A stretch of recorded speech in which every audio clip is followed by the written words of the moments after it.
বন্ধুরা, আপনারা কেমন আছেন? আপনাদের জন্য আরেকটি ভিডিও নিয়ে আসলাম, থাই স্যুপ ও নুডলস। আজকে আমার বাসায় রান্না হয়েছে, এই প্রথম থাই স্যুপ আমি খাবো।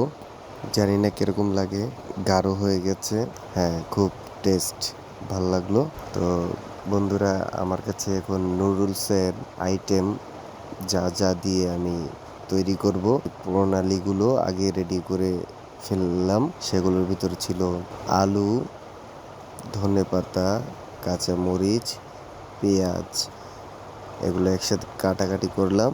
নুডলসটা গরম পানিতে দিয়ে সিদ্ধ করে পরিবেশন করব। তো বন্ধুরা, যতক্ষণে নুডলস হবে ততক্ষণে আমি আমার স্যুপটা খাবো এবং আপনাদের বলবো। তো বন্ধুরা, আপনারা যারা আমার এই ভিডিওটি দেখছেন, আপনাদের সবাইকে ধন্যবাদ, এবং যারা নতুন করে দেখবেন তাদেরকে জানাই আমার আন্তরিক শুভেচ্ছা। আপনারা সবাই ভালো থাকবেন, আর আমার ভিডিওটি অবশ্যই একটি লাইক ও শেয়ার করে দিবেন। ধন্যবাদ।